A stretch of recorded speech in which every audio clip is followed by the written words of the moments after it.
డబ్బు, అనారోగ్యం, ఉద్యోగం, వ్యాపారం అప్పులతో బాధపడుతున్నారా? వెంటనే జేకేఆర్ గురువు గారికి కాల్ చేసి అపాయింట్మెంట్ తీసుకోండి.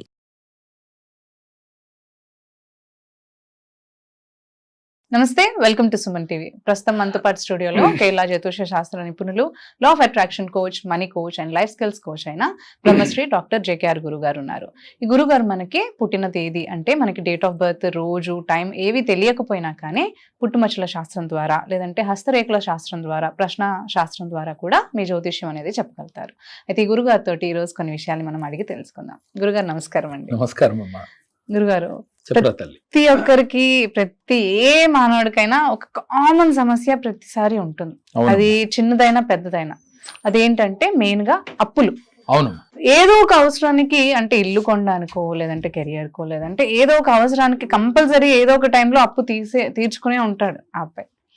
అది కానీ దాన్ని మనం తీర్చాలంటే కొన్నిసార్లు తీర్చగలుగుతారు కొంతమంది, కొన్నిసార్లు ఏంటంటే అసలు అది ఎంత తీర్చాలని ప్రయత్నించినా కానీ తీరకుండా అలాగే ఇంకా ఇంకా అప్పుల్లోకి వెళ్ళిపోతూ ఉంటారు. అవునమ్మా. అయితే ఈ సమస్యకి మనకి లా ఆఫ్ అట్రాక్షన్ ద్వారా ఏమైనా రెమెడీ ఉందంటారా? అసలు మంచి క్వశ్చన్ తల్లి. ఎందుకంటే సహజంగా 100% అంటే 90% ఇదే సమస్యతో ఫీల్ అవుతా ఉంటారు. కరెక్ట్. అయితే నేను ఆ పదాన్ని కూడా పలకటానికి ఇష్టపడను. ముందు కూడా చెప్పారు మీరు, గతంలో కూడా చెప్పారు. ఆ పదం పలికితే అది పెద్ద పాపము అంటాను నేను. ఎందుకని? అప్పు చేయటం కూడా పాపమే అంటాను నేను. ఆ ఫీల్ తో ఉండాలన్నాను. అప్పు చేయడం పాపం అంటే దాని నా ఉద్దేశం ఏంటంటే ఆ ఫీలింగ్ మీలో ఉండాలి. అప్పు అంటే ఒక భయంకరంగా చేయటం పాపము అనే ఫీల్ మీలో ఎప్పుడైతే వచ్చిందో అప్పు చేయాలని థాట్ కూడా మీకు రాదు. నాయనా ఈ పదం వాడితే నీకు అరిష్టము అని ఎవరన్నా చెబితే ఆ పదం వాడలేం కదా మనం. అందుకని నేను అంత ఘాటుగా చెప్తున్నాను. అప్పులు జరిగిపోయినని బాధపడే కన్నా జీవితంలో ఇంకా చేయకూడదు, చేయకుండా ఉండాలి అంటే ఏం చేయాలో ఇప్పుడు ఈ వీడియోలో మనం చెప్పబోతున్నాం. మనిషి అప్పులు కారణం ఏంటో తెలుసమ్మా? తనకు వచ్చిన దాంట్లో సరిపెట్టుకోకుండా ఎక్కువగా ఖర్చు చేయటం. 2 అనవసరపు ఖర్చులు పూర్వజన్మ కర్మల చేత మనకి వచ్చి మన అప్పు చేసేటట్టు చేయటం అప్పులు రావడానికి కారణం. రెండవది, ఇవాళ సాఫ్ట్వేర్ ఉద్యోగాలు ఉన్నాయి, వాళ్ళకి 1 లక్ష, 2 లక్షలు, 3 లక్షల జీతం వస్తుంది. కానీ గొప్పకి పోయి వాళ్ళు ఎక్కువగా ఖర్చు పెట్టడం, రిచ్ గా జీవితాన్ని జీవించడం, దానివల్ల లోన్లు ఎక్కువ తీసుకోవటం, ఈఎంఐలు కట్టడం, దానివల్ల వడ్డీల రూపంలో కొంత డబ్బు అంతా పోవటం, నెల చివరిలోకి వచ్చేసరికి బ్యాలెన్స్ చూసుకుంటే నిల్ బ్యాలెన్స్ లో ఉండటం, దానివల్ల ఒత్తిడికి గురవటం, ఆ క్షణాన జీవితం అంటే విరక్తి కలగటం. వాళ్ళు ఎన్ని చూస్తున్నావురా? టీవీ పెడితే చాలు ఏదో లోన్ తీసుకున్నాడంట, కట్టలేక ప్రాణం తీసుకున్నా. అది వినటానికి ఎంత బాధాకరంగా ఉందమ్మా. ఆ పదమే చాలా బాధగా ఉంది కదా. అందుకే నేను ప్రేక్షకులకి చెప్పేది ఏంటంటే అసలు అప్పు చేయటమే ఒక మహాపాపంగా ఫీల్ అవ్వండి. తప్పనిసరి పరిస్థితుల్లో చేయాలమ్మా. అంటే జీవితం నడవాలి అంటే ఇప్పుడు నాకంటే అన్ని ఉన్నాయి కాబట్టి ఆ పదం నేను చెప్పినా సరిపోతుంది. మరి మిడిల్ క్లాస్ లో ఉన్న వాళ్ళకి అప్పు చేయకుండా జరగదు. చెయ్యాలి, నేను కాదంటలేదు. కానీ మీ భావన ఎంతసేపు కూడా రేపు కూడా అవసరమైతే అప్పిచ్చేవాడు ఉన్నాళ్ళు అక్కడ దొరుకుతుందిలే అనే భావన తీసేయాలి. నేను ఇక అప్పు చేయకూడదు, లక్ష్మీదేవి నన్ను ఆకర్షిస్తుంది, ధనాన్ని నేను ఆకర్షిస్తాను, ఎప్పుడూ డబ్బు నాతోనే ఉంటుంది అని భావన ఉండాలి. ఈ భావనతో పాటుగా డబ్బు పట్ల మీకు కృతజ్ఞత కలిగి ఉండాలి. ఏ జన్మలో ఏ పాపం చేశామో అంటే ఏ కర్మ చేశామో దానివల్ల మనకి లక్ష్మీదేవి రావటం లేదు, కొంతమందికి వచ్చినా నిలవటం లేదు, మరికొంతమందికి తెలియకుండా డబ్బు అనేది అనవసరపు ఖర్చులు అయిపోతా ఎప్పుడూ అప్పుల ఊబిలో ఉండిపోతున్నారు. ఈ సత్యం గ్రహించి అప్పు పట్ల మీకు ప్రేమని పెంచుకోవాలి. ఎప్పుడైతే చూడమ్మా, ఇంటికి వచ్చిన గెస్ట్ ని ప్రేమగా పలకరిస్తే ఆ గెస్ట్ ఇంకొక కాసేపు 1 గంట అయినా కూర్చుంటాడు. వచ్చినోడితో మాట్లాడకుండా కూర్చున్నాం అనుకోరా, మొహం సీరియస్ గా పెట్టి కూర్చున్నాం, అప్పుడు ఆ గెస్ట్ ఎంతసేపు ఉంటాడమ్మా? 1-2 seconds లో చూసి వెళ్ళిపోతాడు. ఇంకోసారి రాను కూడా రాడు.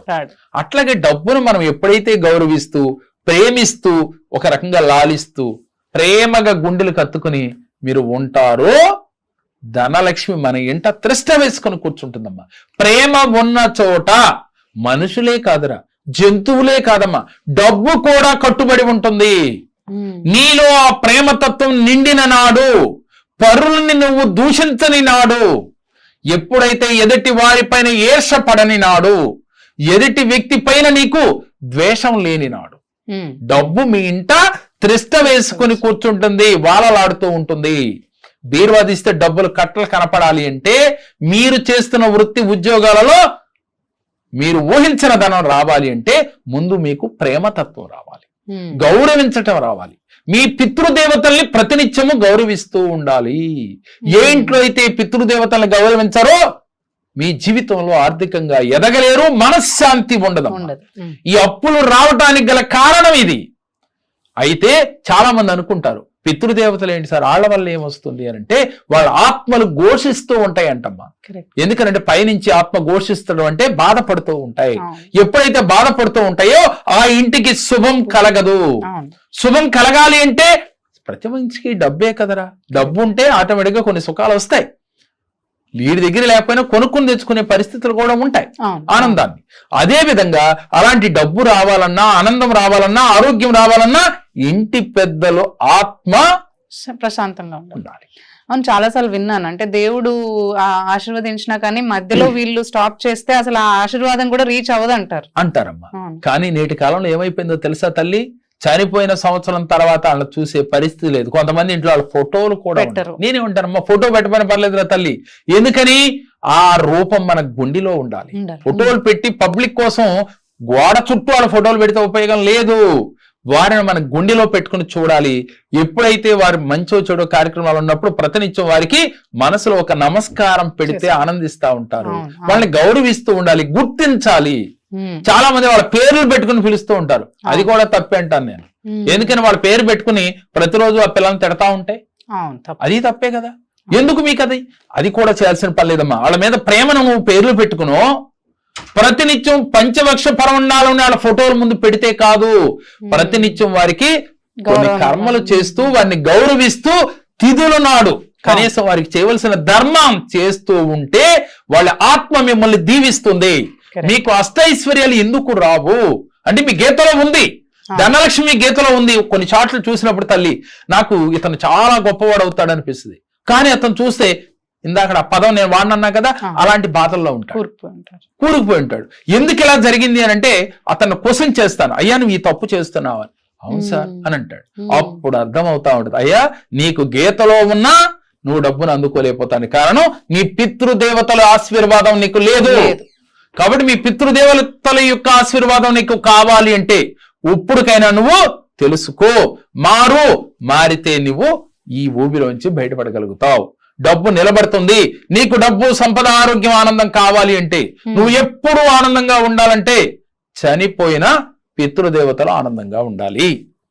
మరి మన పెద్దలు చెప్తారు, సంక్రాంతి పండుగ వచ్చినప్పుడు, ఉగాది పండుగ వచ్చినప్పుడు లేదు మామిడికాయలు కొత్తగా మనం కొనుక్కోవడం ముందు అలాగ పెట్టి తినటం, ఇవన్నీ మన పెద్దలు చెప్పి సంక్రాంతికి, ఉగాదికి అని వాళ్ళ తిథులప్పుడు పూజారులకి స్వయం పాకం ఇవ్వటం అన్ని చేస్తూ ఉంటారు. ఈ చేస్తాం ఓకేరా తల్లి.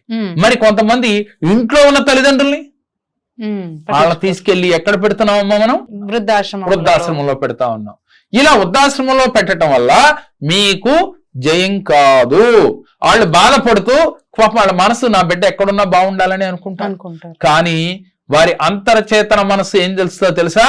ఎందుకు నన్ను ఇట్లా చేస్తున్నాడు, ఎన్ని బాధలు పడి కన్నాను, పిల్లలు లేరు అంటే ఆ తల్లి ఎన్ని కష్టాలు పడి మనకు అంటుందమ్మా. పెంచడానికి ఎన్ని కష్టాలు పడుతుంది. నువ్వు ఒక తల్లివే, నువ్వు ఎన్నో కష్టాలు పడుతూ ఉండొచ్చు. అది అందరికీ తెలుసమ్మా, నీకే కాదు ప్రతి తల్లికి తెలుసు, ప్రతి మాతకి తెలుసు ఆ కష్టాలు ఏమిటో. కానీ మనం పెద్దవాళ్ళే రెక్కలు వచ్చిన తర్వాత మనం చేసే పనులు ఏమిటి అనేది ఒక్కసారి ఆలోచిస్తే నువ్వు ఎందుకు బ్లాక్ అయిపోతున్నావు, ఎందుకు నీ జీవితంలో ఎదగలేకపోతున్నావు, ఎందుకు నీకు అశాంతితో నీ మనసు నిండిపోయి ఉంటుంది. ఎప్పుడు ఎన్ని సంపాదించినా సుఖం ఉండదు ఒకడికి, డబ్బుండి ఆనందం లేదు ఒకడికి. ఉన్న ఇంట్లో భార్య భర్తలు ఎడమొహం పెడమొహంగా ఉంటారు, ఎప్పుడు ఒకరంటే ఒకడికి పడదు. ఇలాంటి ఏ గొడవలున్నా కారణం పితృదేవతలు శాంతించాలి ఒకటి. రెండవది ఇంట్లో ఫోర్ ఫాదర్స్ మన పెద్దలు అంటే తల్లి తండ్రి వారు జీవించి ఉన్నవారు హ్యాపీగా ఉన్నారా లేదా అని చూసుకోవటం కూడా ఒకటి. అంటే ఇప్పుడు ఈ పెద్దలకి చేయాలి అని అంటే ఏమన్నా రెమెడీస్ ఉన్నాయంటారా? రైట్. ఇప్పుడు మనం ఏం చేయాలంటే అమ్మా, పెద్దల్ని ప్రతినిత్యం కూడా వారిని తలుచుకుని, అంటే వారి కార్యక్రమ తిథులు రోజున ప్రత్యేకించి కొన్ని మహాశివరాత్రి రోజున ఇలాంటి కొన్ని పర్వదినాల్లో వారిని తలుసుకుని వారికి స్వయం పాకం ఇవ్వటం, బ్రాహ్మణులకి వారిని తలుసుకుని తర్పణాలు వదలటం చేయాలి. చేయాలి. చేసి వాడిని గౌరవిస్తూ ఒక్క 10 నిమిషాలు వాళ్ళని తలుసుకుని బ్లెస్సింగ్స్ ఇచ్చినట్టుగా ఫీల్ అవటం అమ్మా. అయ్యా నేను తెలియక చేశాను, తెలిసి కాదు, నేను ధనం ఉన్నది అహంకారంతోనో లేక నాకున్న బిజీ షెడ్యూల్లోనో నేనున్న స్థితి ఇది, అందువల్ల తప్పు జరిగింది, నన్ను క్షమించు అని క్షమాగుణం నీలో వచ్చిన నాడు నీ పితృదేవతలు శాంతిస్తారు.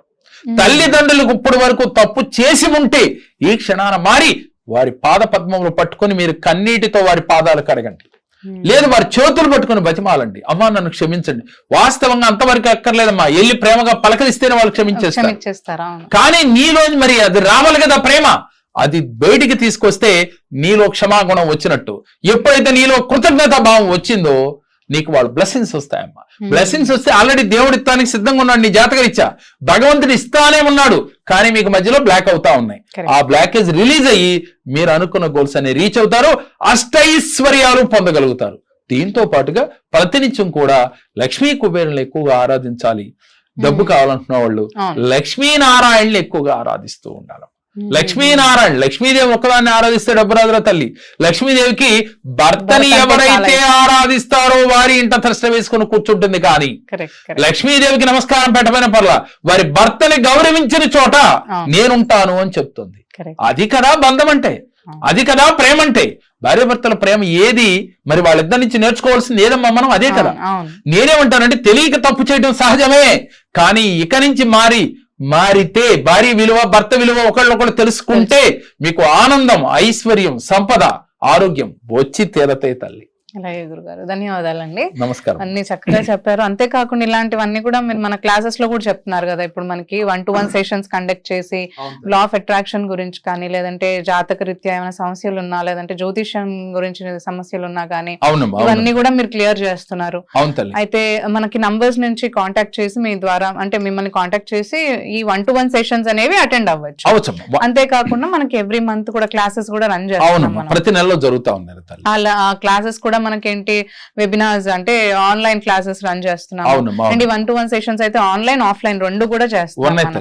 ఇందులో ఎక్కువగా మనకి ఇలాంటివే చాలా సమస్యల గురించి మీరు డిస్కస్ చేయడం అండ్ వాళ్ళకి టెక్నిక్స్ కూడా చెప్పడం జరుగుతుందమ్మా. ఏం లేదురా, వీటిలో వాళ్ళు గనక నమ్మకంతో వస్తే వాళ్ళ సమస్య ఏదైనా సరే, నేనేమంటానంటమ్మా, సమస్య లేని మనిషి లేడురా. ఏదో ఒక సమస్య మనిషిని వేధిస్తుంది, ఆ సమస్య నుంచి బయటికి తీసుకురావటమే ఈ కేరళ జ్యోతిష్యం యొక్క లక్ష్యం అమ్మా. అంటే నా మోటో ఒకటేరా తల్లి, అందరూ ఆనందంగా ఉండాలి, అందరూ ఐశ్వర్యంతో ఉండాలి, అందరూ హ్యాపీగా ఉండాలి, కుటుంబ సమేతంగా కలిసి ఆనందంగా గడపాలమ్మా. ఇవాళ డబ్బు ఉండటమే కాదురా, డబ్బు కావాలి, డబ్బుతో పాటుగా కుటుంబ సభ్యులు అందరూ ఆనందంగా హ్యాపీగా వర్ధిల్లాలి. ఈ మోటోతోనే ఈ కేరళ జ్యోతిషాన్ని స్థాపించడం జరిగిందిరా. ఎంతో మంది జీవితాల్లో అలాంటి వెలుగులు ఇస్తూ ఉన్నాం, వీడియోలు చూపిస్తూ ఉన్నాం. కరెక్ట్.